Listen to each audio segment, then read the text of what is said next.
Señor, una vez más queremos darte las gracias por tus bondades, por tus cuidados, y queremos rogarte por este estudio para que tú lo guíes, para que tú bendigas tu palabra y también rogamos por tu gracia, ¿no? Por que también permitas que podamos comprender y aprender y conocer más de ti y de tu Hijo. Queremos rogarte siempre por aquellos que aún no son salvos, que no te conocen, para que tu palabra pueda hacer la obra en su vida, en sus mentes, en sus corazones, y puedan ellos creer, como enseña el Evangelio de Juan, creer y tener vida eterna. Queremos darte la gracia una vez más, lo hacemos todo en el nombre santo de nuestro Salvador, el Señor Jesucristo. Amén, Señor. Ya, muy bien. Entonces vamos a leer nuevamente desde el versículo 1 del capítulo 2 de Juan. Dice así: Al tercer día se hicieron una boda en Caná de Galilea, y estaba allí la madre de Jesús. Y fueron también invitados a la boda Jesús y sus discípulos. Y faltando el vino, la madre de Jesús le dijo: No tienen vino. Jesús le dijo: ¿Qué tienes conmigo, mujer? Aún no ha venido mi hora. Su madre dijo a los que servían: Haced todo lo que os dijere. Y estaban allí 6 tinajas de piedra para agua, conforme al rito de la purificación de los judíos, en cada una de las cuales cabían 2 o 3 cántaros. Jesús les dijo: Llenad estas tinajas de agua. Y las llenaron hasta arriba. Entonces les dijo: Sacad ahora y llevadlo a maestresala, y se lo llevaron. Cuando el maestresala probó el agua hecha vino, sin saber él de dónde era, aunque lo sabían los sirvientes que habían sacado el agua, llamó al esposo y le dijo: Todo hombre sirve primero el buen vino, y cuando ya han bebido mucho, entonces el inferior. Mas tú has reservado el buen vino hasta ahora. Este principio de señales hizo Jesús en Caná de Galilea, y manifestó su gloria, y sus discípulos creyeron en él. Después de esto descendieron a Capernaum, él, su madre, sus hermanos y sus discípulos, y estuvieron allí no muchos días. Estaba cerca la Pascua de los judíos, y subió Jesús a Jerusalén, y halló en el templo a los que vendían bueyes, ovejas y palomas, y a los cambistas allí sentados. Y haciendo una sota de cuerda, echó fuera del templo a todos, y las ovejas y los bueyes, y esparció las monedas de los cambistas, y volcó las mesas, y dijo a los que vendían palomas: Quitad de aquí esto, y no hagáis de la casa de mi padre casa de mercado. Hasta ahí nomás. Habíamos visto la vez anterior el capítulo 2 al principio, y ahora vamos a ver un poquito una aplicación, y ahí continuamos el estudio a donde quedamos. Entonces, aquí el vino, ¿verdad? Se ha terminado, le dice María al Señor, que está allí en la fiesta, invitado junto con los discípulos. Y agrega ahora que están los hermanos también al final, cuando bajan hacia Capernaum. Y habla de las 6 tinajas, ¿ya? Que eran para agua. ¿Ya? Y eso era, como habíamos considerado, relacionado con el rito de la purificación, especialmente el lavamiento de las manos y tantas otras reglas que ellos tenían con respecto a la purificación de las cosas. Entonces, cada vez que comían, iban a comer o iban a algún lugar, volvían, se lavaban para seguir comiendo. Bueno, el 6 es número de hombre. Entonces, podemos pensar que las tinajas habla de los hombres y de su corazón. Y las tinajas estas eran de piedra. Entonces habla de corazones duros, pero también fríos. La piedra es fría. Entonces corazones duros y fríos que necesitan una obra divina. Se puede pensar en la religiosidad de aquellos que usaban esas tinajas para el agua, para la purificación, pero también se puede considerar el corazón de todos los hombres. Y ahí podemos pensar primero que hay una obra divina.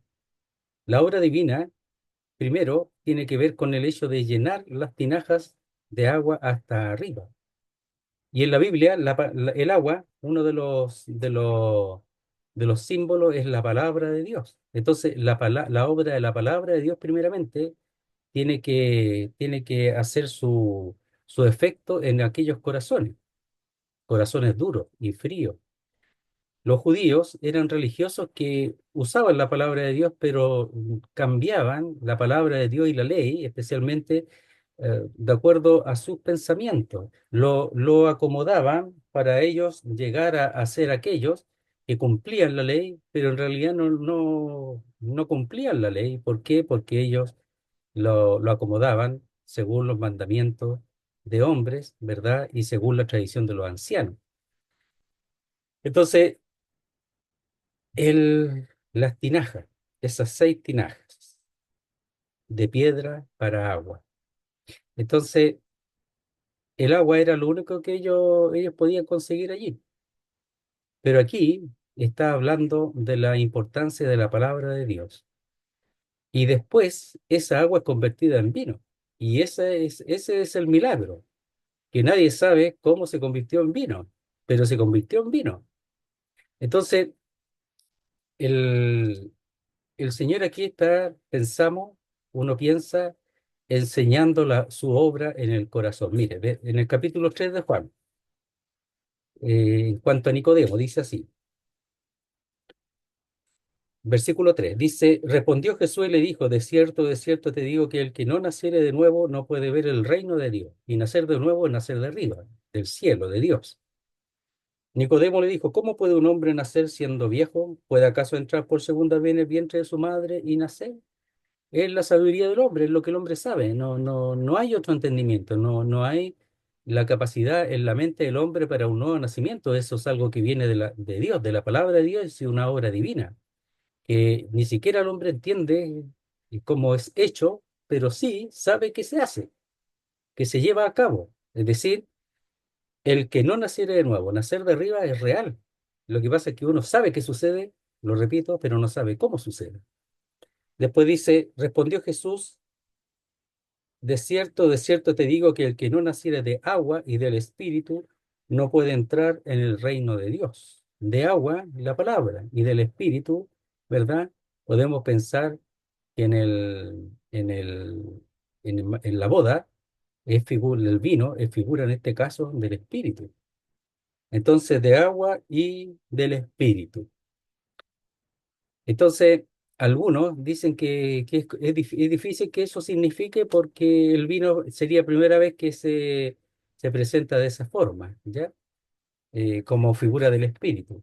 Pero lo que sí podemos ver ahí en la boda es que nadie sabe cómo se transformó esa agua en vino. Y no solo vino, sino del buen vino, un vino superior, no era cualquier vino. Y en este caso es la obra del Señor. De todas maneras, ese vino es la obra del Señor. Mire, el verso 10 que leímos dice, y le dijo, todo hombre sirve primero el buen vino, y cuando ya han bebido mucho, entonces el inferior. Mas tú has reservado el buen vino hasta ahora, el vino superior. Entonces hemos dicho que daban el buen vino al principio porque tenían capacidad para saborear, para tomar el gusto del vino, pero después cuando han tomado más, daban el menor porque ya el gusto no era lo importante, ¿ya? Después ya era el vino nomás, que daba gozo y alegría a la fiesta de boda en este caso. Pero nadie sabe cómo se convirtió en vino. Entonces sabemos que es una obra de Dios.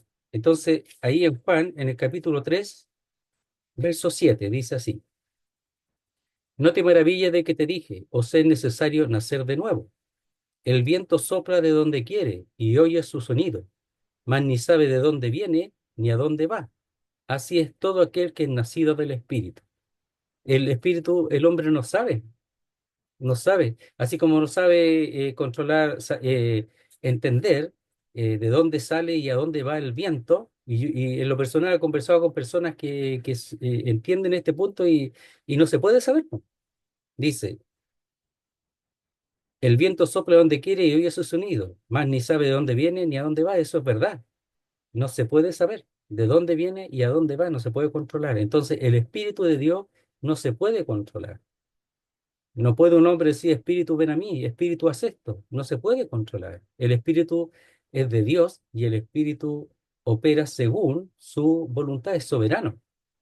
Entonces, ahí cuando el agua se convierte en vino, es que nadie sabe cómo. porque el Espíritu obra según la soberanía divina, porque es Dios.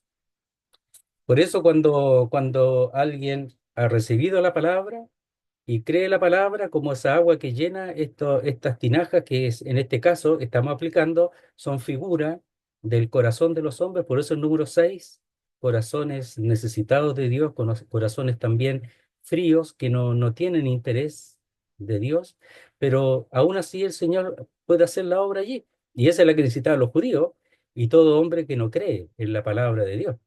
Entonces primero la llena y luego a través de esa palabra que, que toma lugar en el corazón, el Espíritu de Dios hace su obra, es decir, se convierte en vino, y buen vino, superior.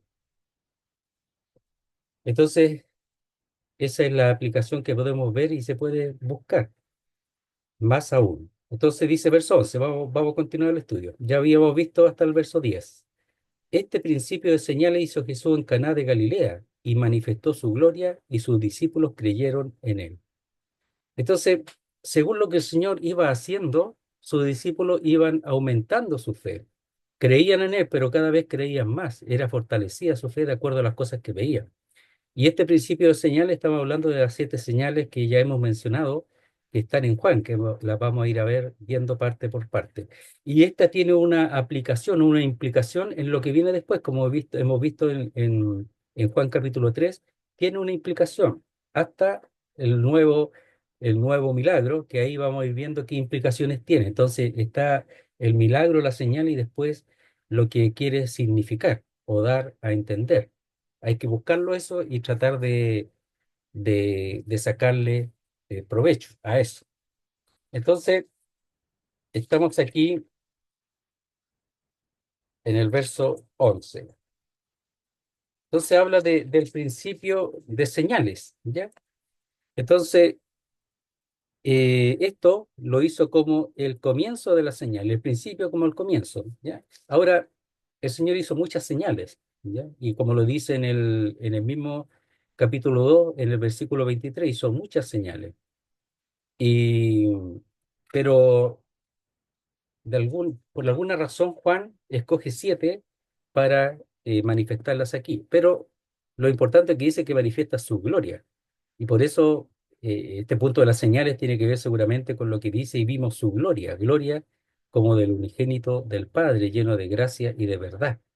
Entonces, este principio de señales hizo a Jesús en Caná de Galilea y manifestó su gloria, sus discípulos creyeron en él.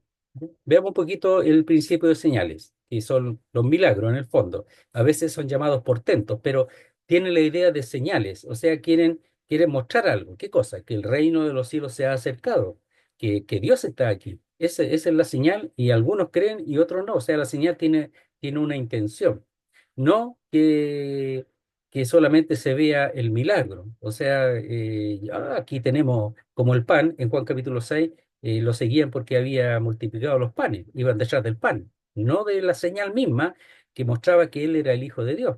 Entonces, aquí mucho se vería como, bueno, no hay problema comprar vino, total, llenamos tinajas de agua y el Señor la convierte en vino. Eso no, era la señal única y no era o sea, el milagro como una señal y no el milagro en sí mismo, lo que sí manifiesta que se cumple esa señal en aquellos que creen que Él ha venido de Dios. Como dice Nicodemo, sabemos que has venido de Dios porque nadie puede hacer estas señales que tú haces si no está Dios con Él. Entonces Nicodemo ha captado la señal, ¿ya? Que Él ha venido de Dios. Lo otro, muchos no, aunque digan que crean.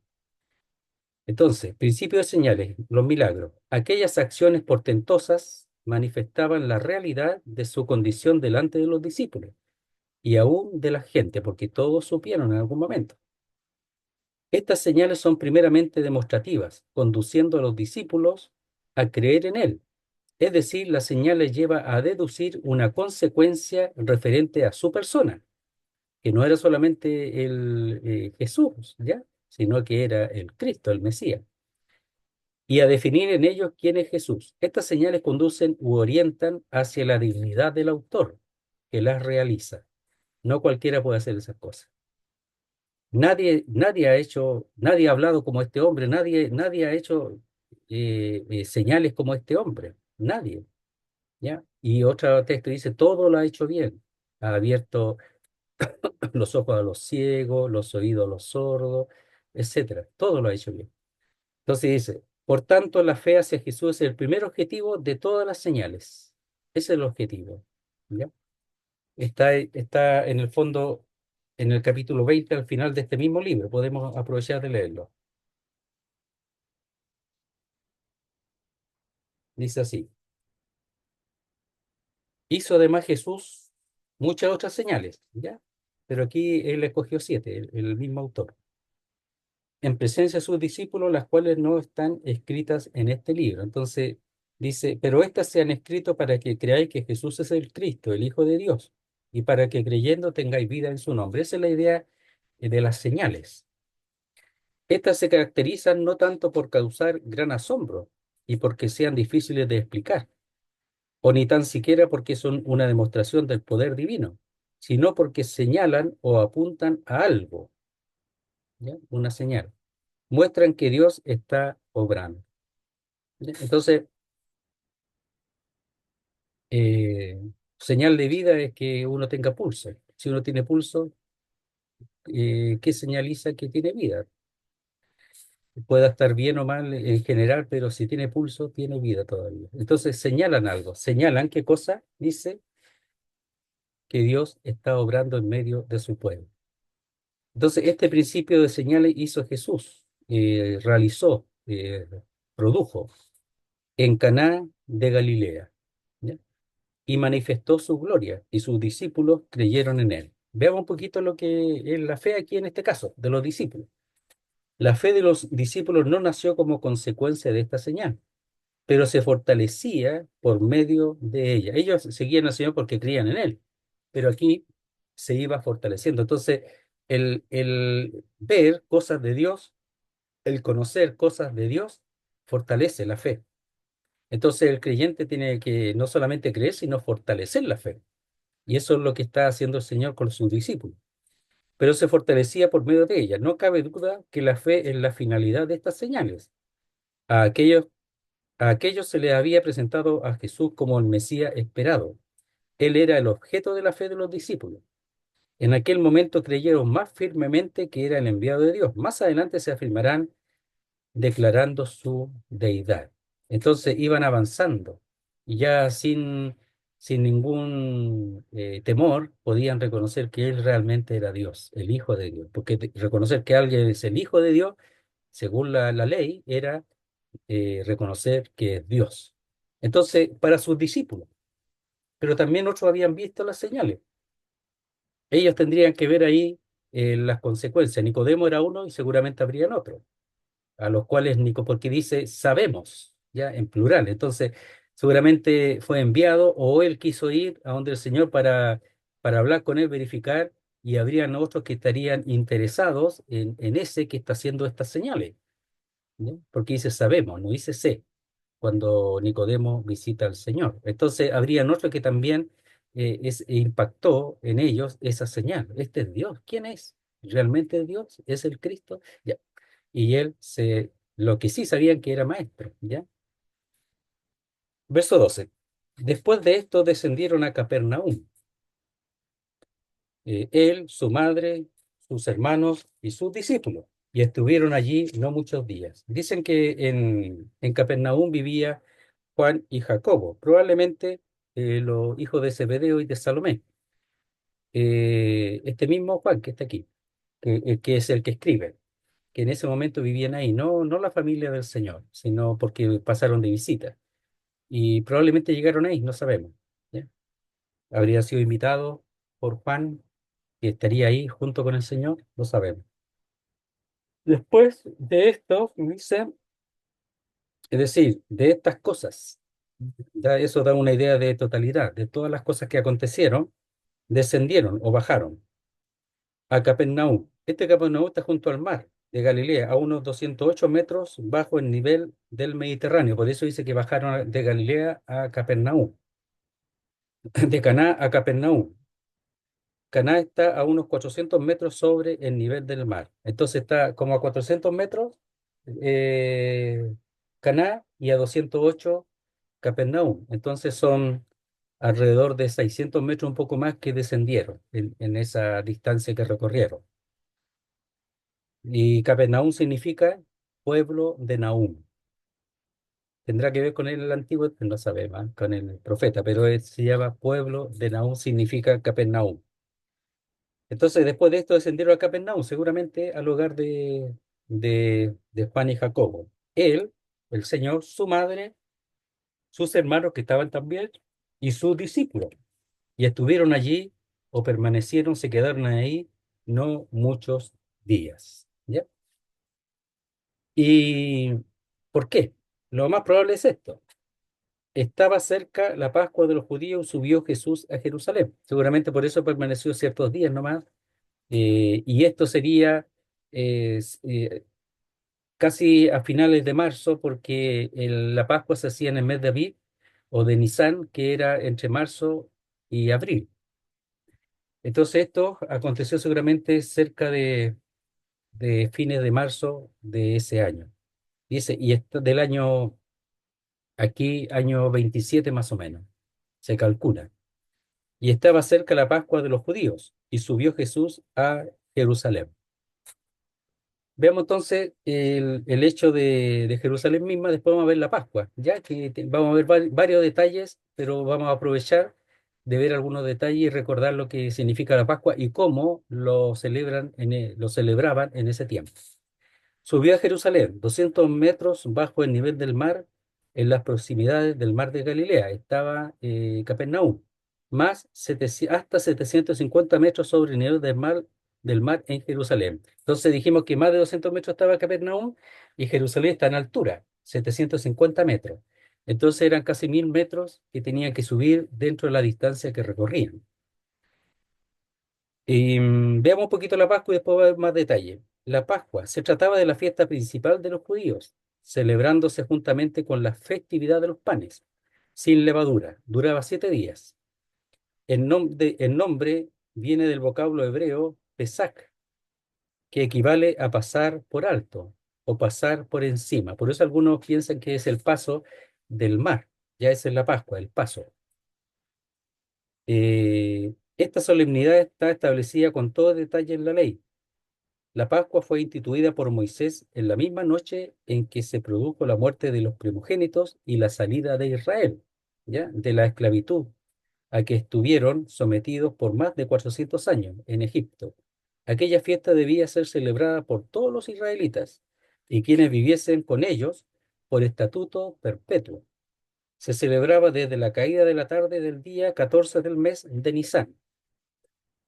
Aunque la obligación de celebrar la Pascua anualmente era un mandato establecido en la ley, no siempre se cumplió, produciéndose en ocasiones espacios largos de tiempo en que no se celebró. Entonces aquí está la primera de las tres Pascuas que se mencionan, ya en Juan. Entonces las tres Pascuas más o menos se mencionan para saber que fueron 3 años más o menos del ministerio del Señor. Está aquí en 2:13, está en 6:4 y en 11:55. Aparece también nuevamente, pero son de las mismas Pascuas, ¿ya? Ahora hablan de que en 5:1 aparece una fiesta, me parece que ahí aparece en 5:1, dice, después de estas cosas había una fiesta de los judíos y subió Jesús a Jerusalén. Pero probablemente no necesariamente una fiesta de Pascua, podría ser, serían cuatro las mencionadas, pero en conjunción serían 3 años, un poquito más. Algunos piensan que puede ser o no, puede ser otra fiesta de los tabernáculos, etcétera. Veamos un poquito más detalles relacionados con la fiesta de la Pascua, que es válido. Dice así, vamos a repetir algunas cosas, pero se van a agregar otras. El día 10 del mes de Aviv o Nisan, que en general corresponde a nuestro mes de marzo, aunque a veces sus últimos días entran en abril, se apartaba un cordero macho de un año, sin defecto, y el día 14, entre las 3 y las 6 de la tarde, lo mataban. En los días de Nuestro Señor, la complicada celebración de esta fiesta incluía los siguientes elementos. Complicada porque había varios detalles. Primero, una oración de acción de gracia a cargo del jefe de familia. A continuación bebía la primera copa de vino y después se seguía bebiendo durante el día de la fiesta. B, o durante toda la fiesta, que duraba una semana. B, como recuerdo de la amarga esclavitud en Egipto, se comían las hierbas amargas. ¿Ya? Pero también algunos hablan de las hierbas como el hecho del sufrimiento, ¿verdad? Del mismo Señor. C, la pregunta del hijo, ¿por qué es esta noche distinta de las demás? Era seguida de la respuesta correspondiente del padre, que podía ser leída a través de la Biblia o narrada, porque tenía el Antiguo Testamento, los que lo tenían. D, canto de la primera parte del Jalel o Jalel, Salmo 113 y 114, y lavamiento de manos. E, se empezaba a comer el cordero junto con el pan sin levadura. El cordero se comía en conmemoración de lo que se les había mandado hacer a sus antepasados la noche en que el Señor hirió a los primogénitos de Egipto y liberó a su pueblo. Esto está en 12 y 13 de Éxodo. El pan sin levadura era un recordatorio de los primeros días del viaje en que comieron este pan deprisa, pero además era también un símbolo de pureza. O sea, no podía haber nada, tenían que barrer todos los rincones de las piezas donde ellos estaban o de la tienda donde estaban, no podía haber levadura, sin levadura, ¿ya? Como dice en 1 Corintios 5:7, veamos, 1 Corintios 5:7,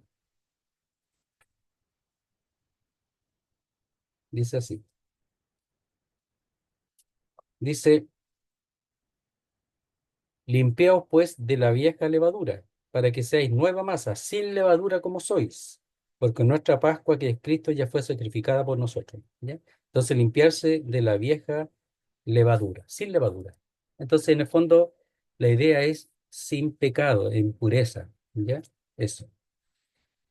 Em, a continuación, la comida en que cada uno podía comer lo que deseara, siempre que hubiera comido primero el cordero. El cordero primero, después comían lo que deseara. Después el canto de la última parte del Jalel, Salmo 115 al 118. Hay que revisarlo después eso. Aquí estamos dando datos nomás. No, no estudiando la Pascua, dando datos no. Después del día en que se mataba el cordero, se celebraba la fiesta de los panes sin levadura, que duraba del 15 al 21 del Nisan. ¿Ya? La comida de la Pascua propiamente dicha tenía tan estrecha relación con la fiesta de los panes sin levadura que con la palabra Pascua se denominaba con frecuencia a ambas festividades.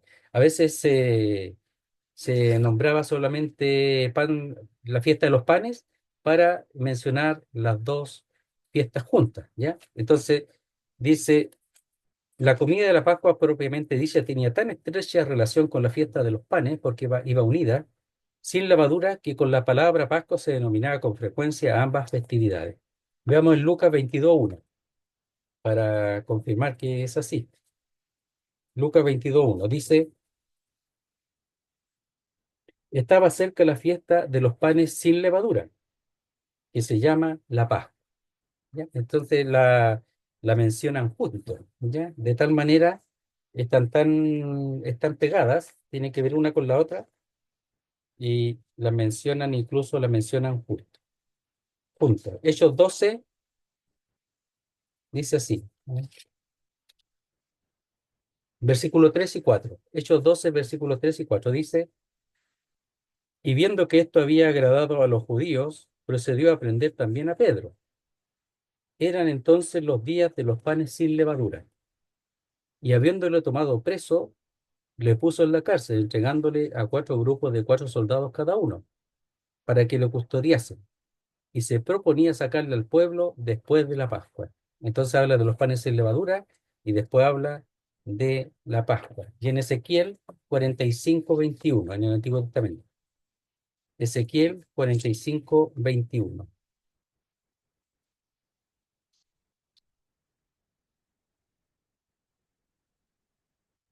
Dice así, el mes primero, a los 14 días del mes tendréis la Pascua, fiesta de 7 días. se comerá pan sin levadura. Entonces van unidas, ¿no? Esos textos nos pueden ayudar para entender que al mencionar una está unida la otra fiesta. Seguimos, entonces vimos harto de la Pascua, ¿ya? Pero como no es el tema la Pascua ahora, pero dar algunos datos para que nos ayude. Otro punto es que todo varón judío de 12 años, como fue el señor que se quedó ahí, ¿verdad? Cuando fueron al templo, la Pascua se quedó, tenía 12 años de edad. Todo varón judío de 12 años de edad en adelante debía asistir a la Pascua en Jerusalén. Entonces, por eso él asistió y después se quedó en la Pascua, un día en que el Señor seguramente su corazón se llenaba, eh, en parte de tristeza por el pecado, pero de gozo por la redención del pueblo de Israel y que en él mismo iba a ser llevada a cabo esa redención. ¿Cómo sería? A los 12 años él ya tenía esa conciencia de lo que significaba seguramente la Pascua, que figuraba, ya tipificaba al mismo Señor, como el Cordero de Dios que quita el pecado del mundo, como en el capítulo 1. Entonces dice, cuando fue, se halló con una sorpresa, y halló en el templo a los que vendían bueyes, ovejas y palomas, y a los cambistas allí sentados. Ya, entonces, esto es en el templo, aunque habla aquí, menciona el templo en general aquí, porque seguramente donde lo encuentra en el patio de los gentiles. Y eso no permitía que se le diera el uso adecuado y además estaban ellos haciendo negocio allí. Pero veamos aquí primero, ¿ya? Dice, cuando halló en el templo, ¿ya? Probablemente eso fue en el atrio, como decíamos, en el patio de los gentiles, que era uno de los patios exteriores del templo.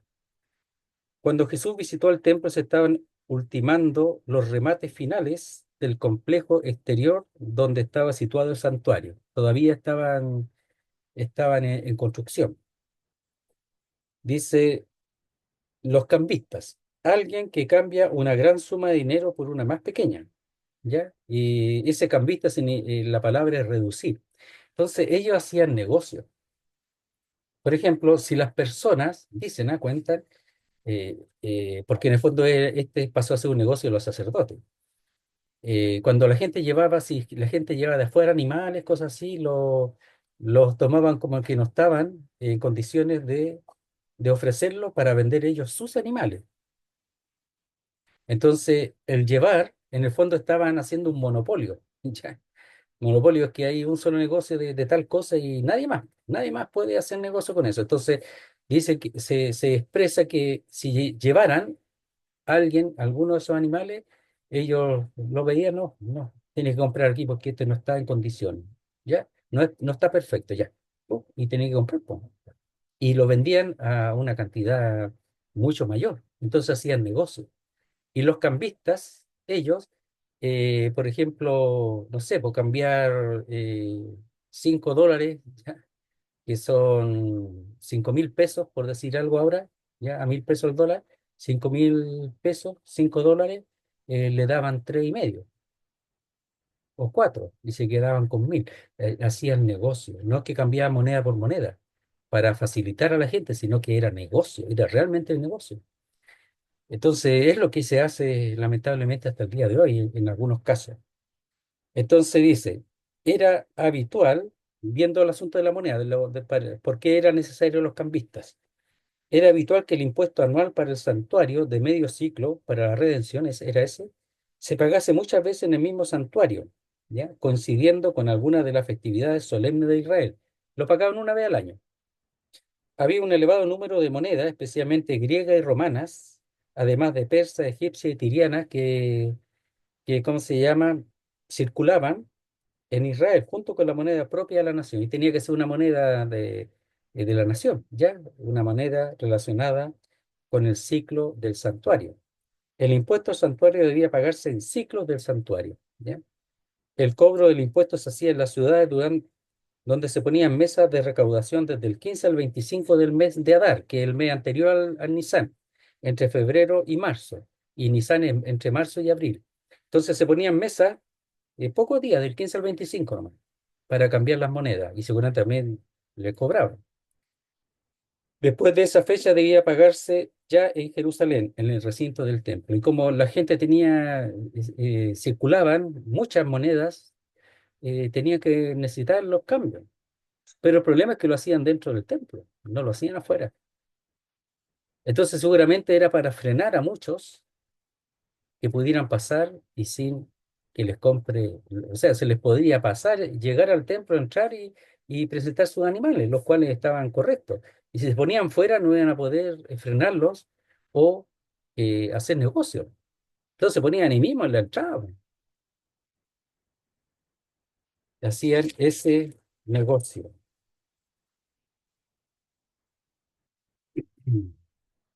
Y dice, y haciendo un azote de cuerda del Señor, echó fuera del templo a todos, y las ovejas y los bueyes, y esparció las monedas de los cambistas, y volcó las mesas, y dijo a los que vendían palomas, quitad de aquí esto y no hagáis de la casa de mi padre casa de mercado. Ese era el problema. ¿Ya? En otros textos habla de guarida de ladrones, porque en el fondo ellos estaban robando, era un robo. El Señor nunca creó en la ley, nunca él expresó la ley para que hicieran negocio de eso, y ellos estaban haciendo negocio, tenían la mente iluminada ahí, hicieron negocio, y no era para eso, eso no es para negocio, nada de lo que tiene que ver con Dios es para negocio, y ellos estaban haciéndolo, y de manera cruda, dice, y haciendo un azote de cuerdas. Bueno, había animales y probablemente tomó alguna de las cuerdas que usaban para sujetar a los animales y se hizo un azote, ¿ya? O un látigo. ¿Sí? Entonces, con esas cuerdas hizo un látigo y echó fuera del templo a todos, es decir, los expulsó, los sacó, los quitó de ahí. ¿Quién era él que venía a hacer eso? Y lo echó nomás, pues no le dijo quién era, simplemente lo echó. Después le pregunta quién eres, ¿ya? Pero lo echó. ¿Por qué? Porque después dice la casa de mi padre. Ahí él se identifica. No sabemos si todos habrán captado, pero él se identifica en la casa de mi padre, ¿ya? No era el templo de Dios solamente, lo que era, sino la casa de mi padre. Entonces dice, una descripción, el comercio había corrompido el recinto dedicado al culto a Dios. Por tanto, los elementos contaminantes debían ser retirados. Y eso lo hizo Dios, ningún hombre lo hizo. Y ninguno tenía la autoridad tampoco, porque la autoridad eran justamente los que estaban interesados en ese negocio, los sacerdotes, para que el santuario estuviese limpio, dedicado solo a la adoración y gloria de Dios. Entonces, ¿qué hizo?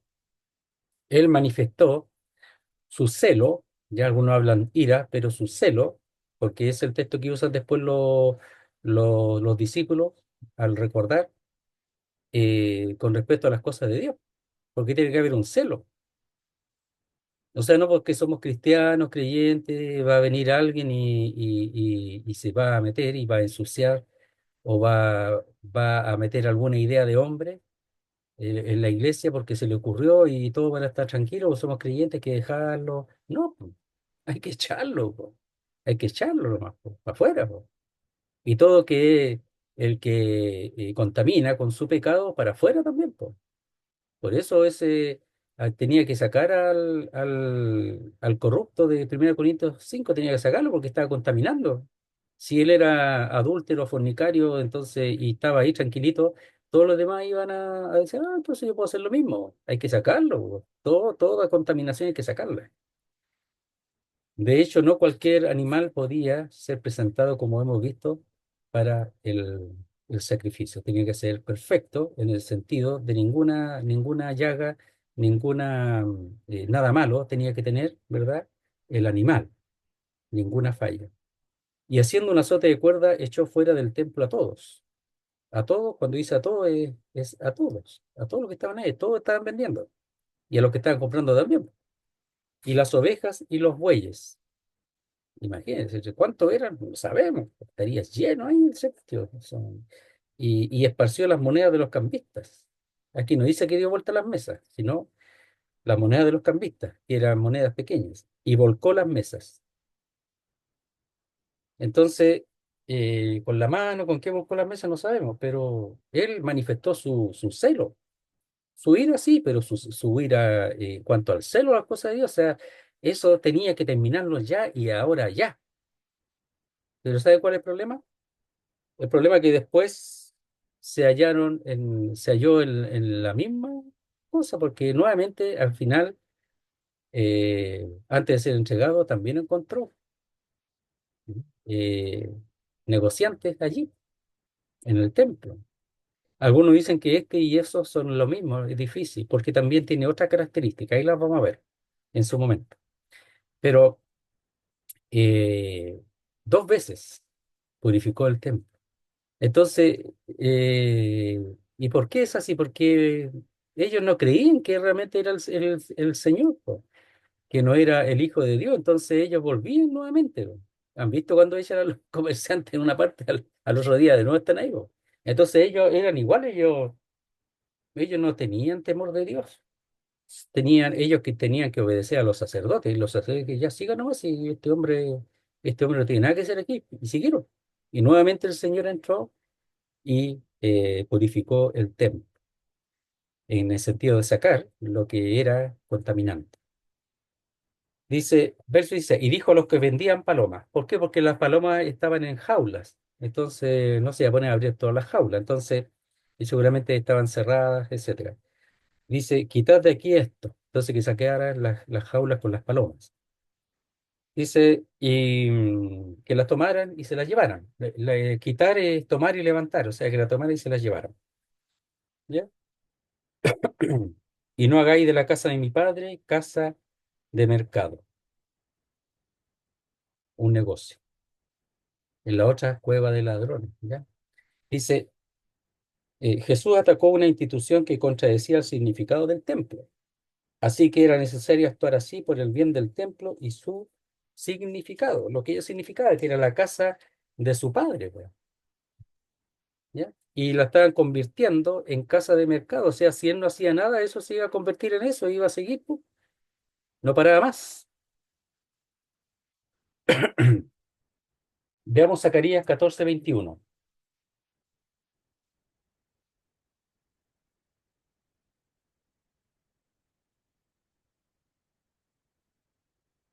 Dice así.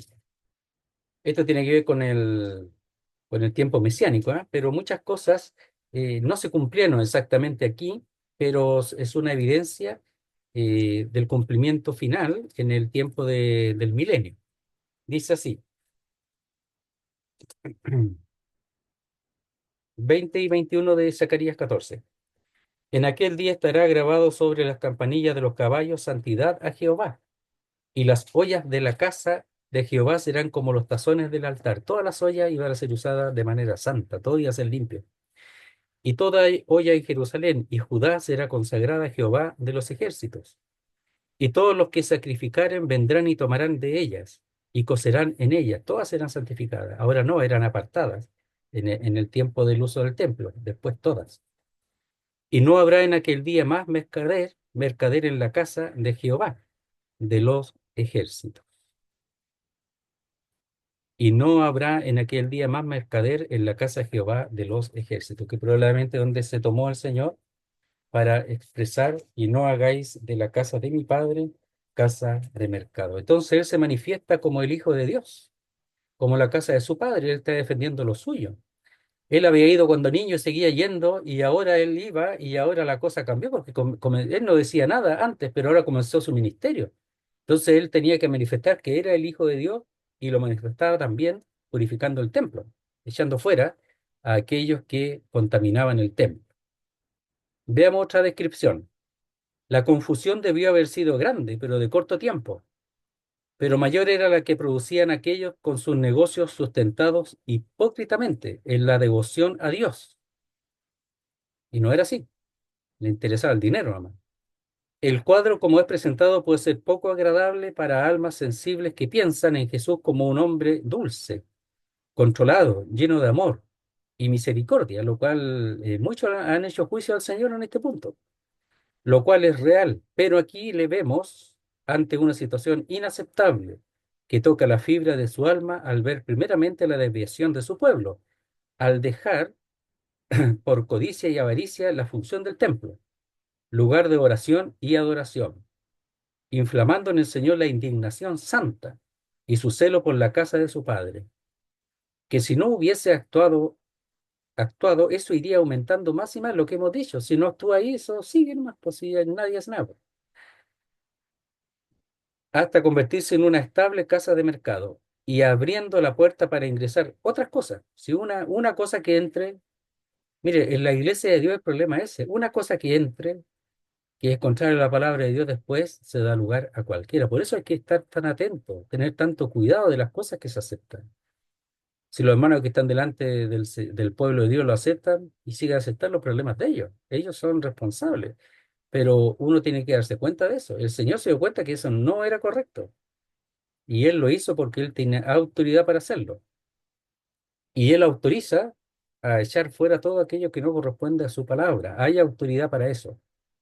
Entonces dice, y abriendo la puerta para ingresar otras cosas que se imaginen o irían en sus mentes, olvidando la real función del templo. Mire, vamos a ver los textos, esperen un poquitito, ¿dónde están los otros casos, ya? Y que tienen sus distinciones. Mateo 21:13. Por eso se piensa que aquí es otra purificación. Verso 12 del capítulo 21 de Mateo. Dice, y entró Jesús en el templo de Dios y echó fuera a todos los que vendían y compraban en el templo. Y volcó la mesa de los cambistas y las sillas de los que vendían palomas. Eso no lo dice en Juan. Y les dijo, escrito está, mi casa, casa de oración será llamada. Usó otro texto. Mas vosotros la habéis hecho cueva de ladrones. Entonces hay distinciones. Marcos 15,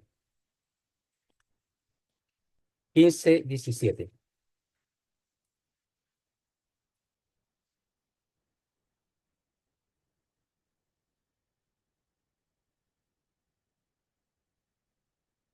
A ver, espera un poquitito. ¿Dónde estamos aquí? Marcos, no, ya, a ver, veamos Lucas 19:46.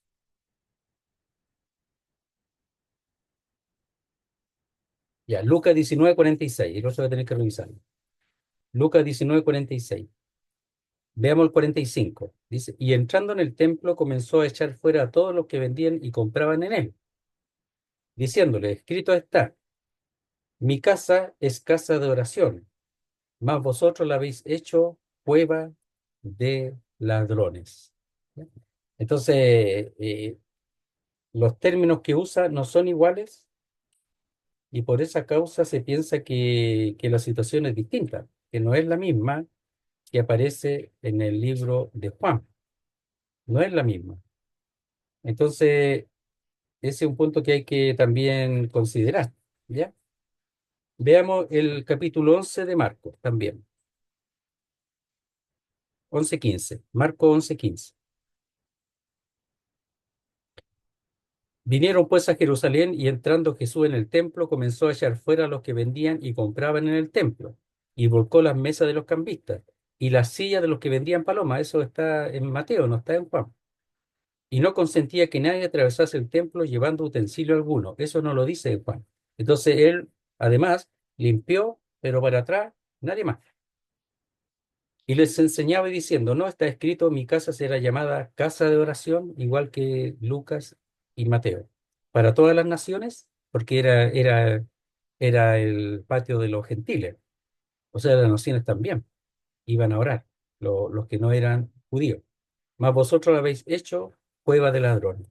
Entonces, nos damos cuenta que la de los sinópticos, Mateo, Marcos y Lucas, estarían hablando de otra ocasión posterior. Y esta en Juan habla de una que no habla los sinópticos en cuanto a la purificación. Entonces, está hablando un poquito relacionado con la señal, que la señal el agua era usada para la purificación, podemos decir. Y la purificación era importante. Lo que pasa es que los judíos lo usaban mal. Entonces ellos que tanto hablaban de la purificación, con respecto a las tinajas de agua, tanto que hablaban de la purificación, ellos estaban contaminando el templo. O sea, eso es hipocresía. Decir, no, si en la iglesia santo, uy, hermano, hermana, y en la casa un demonio, ya, un demonio más. No, no debe ser así. Pero ellos lo hacían en el mismo templo. Entonces se lavaban las manos para no comer con las manos sucias, pero contaminaban el templo. Entonces hay que ir buscando lo que significa, cuál es la idea del milagro o de la señal que el Señor hizo allí en Caná de Galilea. Dice, entonces se acordaron sus discípulos que está escrito, el celo de tu casa me consume. Veámoslo en Salmo 69. Salmo 69.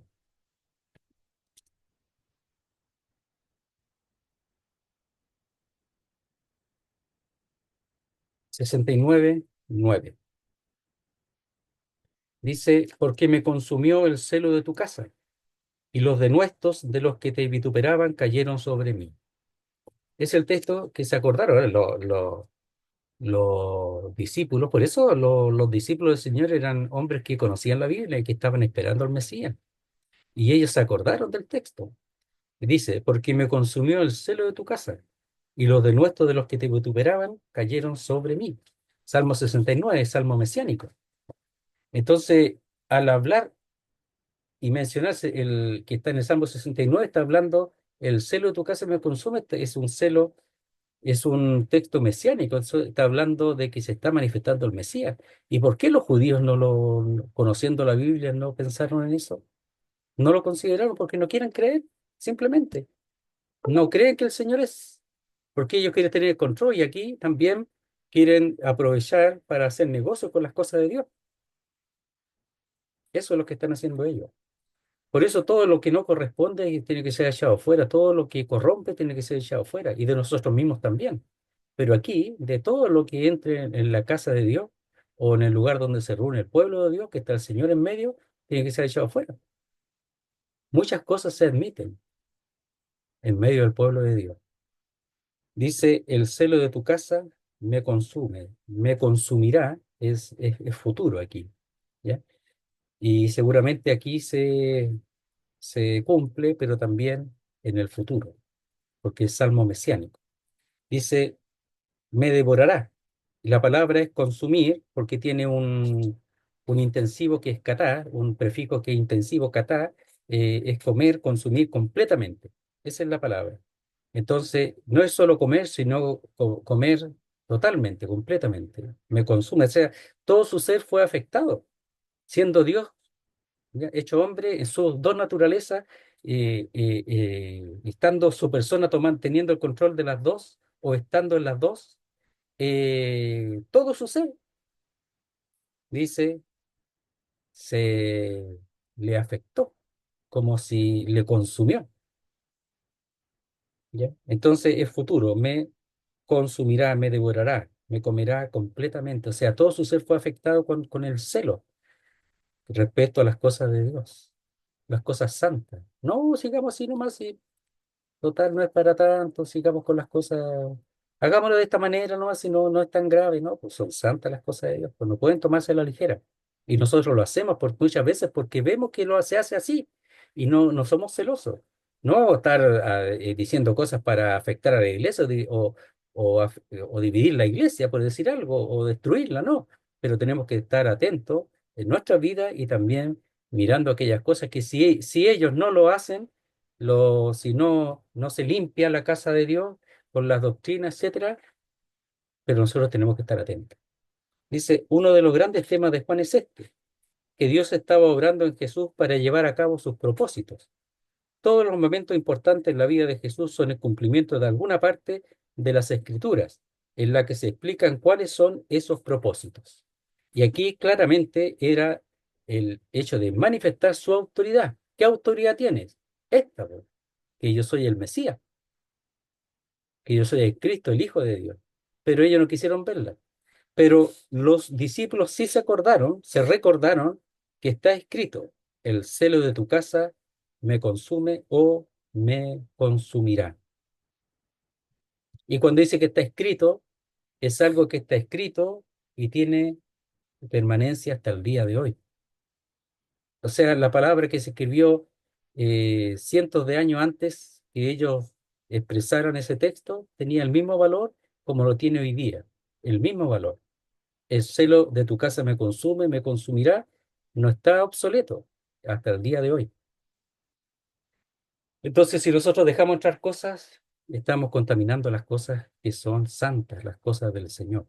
Y eso no es correcto. Por eso está la frescura o la permanencia de la palabra de Dios hasta el día de hoy. Toda la palabra de Dios está escrito. Siempre cuando dice está escrito en los evangelios, por ejemplo, en los sinópticos está escrito, es algo que está escrito, pero que tiene permanencia. Cuando se menciona algún texto del Antiguo Testamento y escribe Pablo también, está escrito o escrito está, eh, como dice el Señor cuando está en la tentación, es algo que está escrito, pero que tiene permanencia hasta el día de hoy y para siempre. Muy bien, hasta ahí vamos a llegar ahora, hasta el verso 17 del capítulo 2 de Juan. Vamos a orar al Señor. Señor, queremos darte las gracias por tu palabra, darte las gracias por lo que hemos podido ver hoy, la aplicación del tema en las bodas de Caná, pero también la purificación, cómo los judíos hacían una cosa que para ellos estaba correcta, aumentaban más allá la purificación, pero permitían esta corrupción, esta, este pecado dentro del mismo templo, pensando que el patio de los gentiles tal vez no sería tan afectado, que no sería tan fuerte porque eran gentiles nomás. No sabemos, pero lo que sí vemos es que ellos están corrompiendo el templo de Dios y además el pecado de la avaricia que se manifiesta en estos negocios, la casa de mercado. Queremos rogarte por tu palabra, tu ayuda, tu bendición, que tú nos animes a seguir allí. Queremos rogarte por aquellos que aún no te conocen, para que te busquen de todo corazón. Por los hermanos que no han podido estar y por aquellos que en algún momento puedan tomar en cuenta estos estudios y puedan animarse a estudiar tu palabra. Queremos darte las gracias, lo hacemos todo en el nombre bendito de nuestro Salvador, el Señor Jesucristo. Amén, Señor. Muy bien, muchas gracias.